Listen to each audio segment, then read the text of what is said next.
Hello everyone, আসসালামু আলাইকুম। Numerical mathematics ল্যাবের আরও একটি ক্লাসে সকলকে স্বাগত। আজকের ক্লাসে আমরা শিখব কিভাবে আনইকুয়াল ডিস্ট্যান্সের কোনো বিন্দু সমূহ যদি দেওয়া থাকে তা থেকে কিভাবে আমরা একটা পলিনোমিয়াল তৈরি করতে পারি। ওকে, আমরা এর আগের ক্লাসে কিন্তু দেখেছিলাম যে ওখানে বিন্দুগুলা যে ছিল এক্সের মানগুলা অর্থাৎ ভুজের মানগুলা কিন্তু একটা ইকুয়াল ডিস্ট্যান্স মেনটেন করেছিল, কিন্তু এখানে কি তাই আছে? এখানে যদি আমি একটু খেয়াল করি, এখানে আছে হচ্ছে যে 0, দেন 2, দেন 5, দেন 6। তাহলে 0 থেকে 2 এর ডিস্টেন্স হচ্ছে 2, বাট এইখানে এসে আবার হয়ে এখানে হচ্ছে যে 5 অ্যান্ড 6, এখানে আবার কমে এখানে ডিস্টেন্সটা হয়েছে 1। তার মানে আমরা কিন্তু দেখতে পাচ্ছি এইখানে কিন্তু আর্গুমেন্টসগুলো অর্থাৎ এক্সের মানগুলা এগুলা কিন্তু ইকুয়াল ডিস্টেন্স মেনটেন করে এখানে নাই। তাহলে আমাদের এটা কিন্তু নিউটনের যেই ইন্টারপোলেশনের যেই সূত্র ইকুয়াল ডিস্টেন্সের ক্ষেত্রে ছিল, অর্থাৎ আগের সূত্রে যেটা দেখিয়েছি ওইটা কিন্তু আমরা প্রয়োগ করতে পারবো না।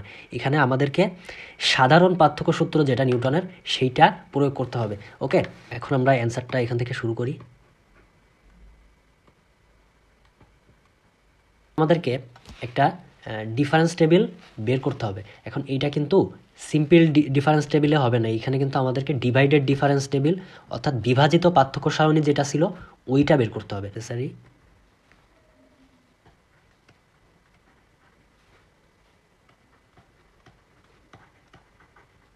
Table for calculation.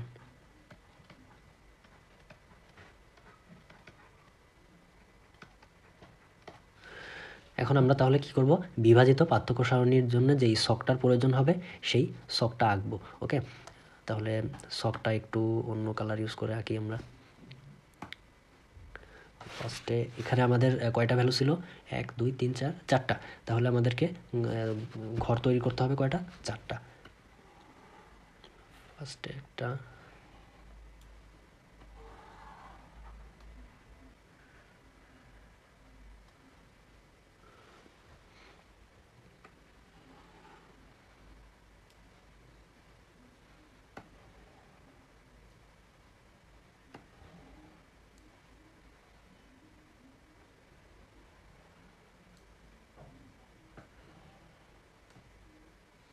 ফার্স্টে এখানে থাকবে অ্যাজ ইউজুয়াল এক্স, এটা হচ্ছে y is equal to f of x. Then হচ্ছে যে এখানে হবে delta y naught and del square y naught, then del cube y naught. এখানেই আমরা একটা ধ্রুব ভ্যালু পেয়ে যাবো এবং তারপরে আর বের করা পসিবল হবে না, রাইট? তাহলে এক্সের মানগুলো ইনপুট দিই। এক্সের মান হচ্ছে যে 0, এখানে 2, এখানে হচ্ছে 5 অ্যান্ড লাস্ট হচ্ছে যে 6।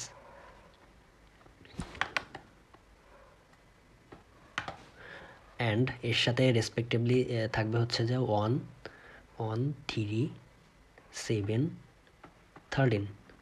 ওকে, এখন তাহলে আমাদের একটু যদি খেয়াল করি, এখন এই ফার্স্টেরটা কি বলছিলাম যে গতদিন, ফার্স্টেরটা হচ্ছে যে এক্স নট আর এইটা হচ্ছে যে তাইলে ওয়াই নট। আচ্ছা, এখানে ডিভাইডেড ডিফারেন্স টেবিল বের করার জন্য আমাদেরকে কিভাবে বের করতে হতো আমি একটা একটু দেখিয়ে দিই, অনেকদিন হয়তো মনে না থাকতে পারে। Del of x not x one is equal to, আমাদের এখানে ফার্স্টে হচ্ছে যে উপরে ওয়াইগুলা বিয়োগ করতে হতো এবং নিচে হচ্ছে যে এক্সগুলা বিয়োগ করতে হতো। কিভাবে বিয়োগ করতে হতো? এইখানে হচ্ছে যে তাহলে আপনার y one minus y not, এইটা আগে পরেরটা আগে অ্যান্ড এটা হচ্ছে যে পরে লিখবো। আর দেন নিচেও হচ্ছে যে এই এক্স ওয়াই ওয়ান আছে, তার মানে x one minus x naught. Okay, তাহলে আমরা প্রথমটা যদি একটু বের করি, এখানে দেখতে পাচ্ছি কি প্রথমে হচ্ছে যে এই দুইটার ভিতরে ক্যালকুলেশন করব, আমরা এই দুইটার ভিতরে ক্যালকুলেশন করব, তাই না? তাহলে এখানে আমাদের আসতেছে কত, যে del of x not x one is equal to, এখানে হচ্ছে আমরা 3 থেকে 1 বিয়োগ করি, যদি 3 মাইনাস 1 ডিভাইডেড বাই 2 মাইনাস 0, তাহলে এখানে উপরে হচ্ছে 2 নিচে হচ্ছে 2 অন, রাইট? তাহলে এখানে লিখলাম অন। অ্যান্ড এরপরে হচ্ছে যে আবার নেক্সটটা বের করব। নেক্সটটা কীভাবে বের করব? নেক্সট হচ্ছে যে আমরা কোনটার ক্যালকুলেশন করব, এই 5 এবং হচ্ছে যে 2 আর 7, 3 এই 4টার ক্যালকুলেশন করব, রাইট? তাহলে একটু করি, এখানে হচ্ছে যে উপরে 7 মাইনাস 3 ডিভাইডেড বাই 5 মাইনাস 2, তাহলে এখানে হচ্ছে যে 4/3। ওকে, তাহলে আমাদের পরেরটা হবে হচ্ছে যে 4/3। অ্যান্ড এরপরে হচ্ছে যে 7/13। তাহলে 7/13 বের করার জন্য আমাদেরকে কি করতে হবে, বের করি। আমরা হচ্ছে যে ওয়াই এর মানগুলো বিয়োগ করব। তাহলে এখানে হচ্ছে যে 13 - 7/6 - 5। দ্যাট মিন্স এখানে হচ্ছে যে থাকতেছে অনলি সিক্স। ওকে, তাহলে আমাদের প্রথম ঘরটা কিন্তু কাজ শেষ। এরপরে আমরা কি করব, এরপরেরটাই হচ্ছে যে এই যে এই দুইটার মধ্যে ক্যালকুলেশন করব। আর এইখানে এই দুইটা আসছে কোন জায়গা থেকে, এই এক্স নট এবং এই 5 থেকে, রাইট? মানে হচ্ছে যে এই বরাবর যদি এইখান থেকে এইটা আসছে এবং এইটা এইখান থেকে আসছে, তাহলে আমরা এখানে হচ্ছে যে এবার কি করব, এবার হচ্ছে যে ওয়াই এর যে ভ্যালুগুলো আছে, দ্যাট মিনস 4/3 মাইনাস হচ্ছে যে কত 1। আর এখানে 4/3 আসছে লাস্ট কত থেকে, 5 থেকে, রাইট? তার মানে এক্স এর ভ্যালু হবে নিচে 5। আর এইখানে কিন্তু এইটা না 2 হবে না, কিন্তু এখানে কিন্তু এই ভ্যালুগুলো এই যে কোনাকুনি যদি হিসাব করেন এইভাবে কিন্তু মানে এইটার থেকে এইটা আসছে এবং এইটা থেকে এইটা আসছে, মানে সর্বপ্রথমটা এবং লাস্ট যে দুইটা ক্যালকুলেশনে ব্যবহৃত হয়েছে সেই দুইটার বিয়োগফল হবে। তার মানে 5 - 0। তার মানে হচ্ছে যে আমাদের দাঁড়ায় কত, এখানে নিচে হচ্ছে 5 আর উপরে হচ্ছে যে 1/3। এখন যদি আমরা একটু ইয়ে করে লিখি, উল্টায় লিখি, এখানে নিচে আছে 1। এটা খুবই সহজ ক্যালকুলেশন, তাও আমি 1/15 হবে। তাহলে ফার্স্টে আসবে হচ্ছে যে 1/15।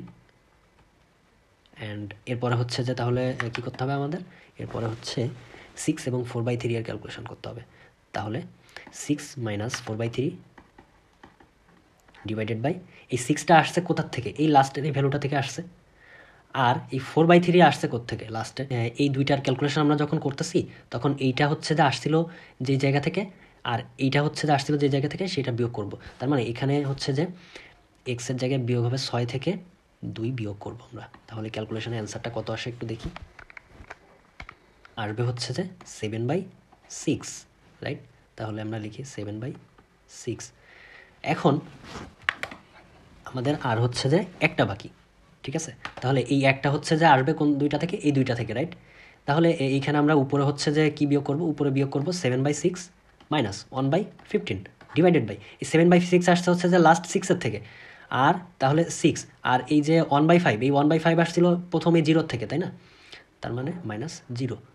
তাহলে ক্যালকুলেশনটা করে দেখি কত আসে আমাদের এখানে। তাহলে ক্যালকুলেশনের পরে আসবে হচ্ছে 11 ডিভাইডেড বাই 60, ঠিক আছে?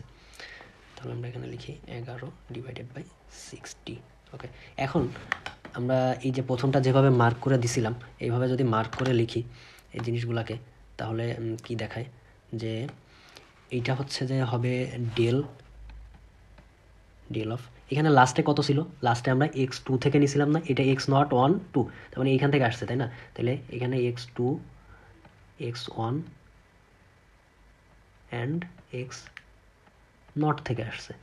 ওকে, অ্যান্ড এইটা হচ্ছে যে আসছে লাস্ট এই 6 থেকে এবং 0 থেকে, তার মানে এইটার ইয়েটা আসলে কত হবে, ডেল x0 x1 x2 এখানে হচ্ছে যে x3 পর্যন্ত, x3। এখন জাস্ট আমাদের সূত্রে মানগুলা বসিয়ে দিলেই আমরা কাঙ্ক্ষিত পলিনোমিয়ালটি পেয়ে যাব। এখন হচ্ছে যে আমরা সূত্রে জাস্ট মানগুলা বসিয়ে দিব। উই নো, আমরা কি জানি সূত্র, নিউটনের সাধারণ পার্থক্য সূত্র। ফার্স্টে হচ্ছে যে y নট প্লাস হচ্ছে যে x minus x naught into কত, del of x0 x1 x0 x1 plus এরপরে কয়টা গুণ হবে, দুইটা x minus x0 into x minus x1, আর এখানে একটা হচ্ছে যে বাড়বে, তাহলে x0 x1 x2, আর হচ্ছে যে একটা, সেটাই কয়টা হবে, এটাই হবে 3টা, x0 x minus x1 x minus x2, আর এটার সাথে গুণ হবে del of x0 x1 x2 আর হচ্ছে যে x3। এখন আমরা জাস্ট মানগুলো বসাই। y is equal to f of x is equal to y নটের মান কত ছিল 1, এই যে y নটের মান হচ্ছে যে 1।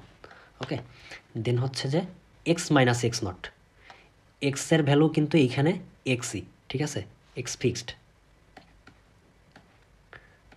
এক্স মাইনাস এক্স নটের ভ্যালু হচ্ছে যে 0, রাইট, 0। আর del of x not x অনের মান কত, এক্স নট এবং এক্স অনের মান হচ্ছে 1, তাহলে এটার সাথে গুণ হবে হচ্ছে যে অনলি 1 গুণ হবে।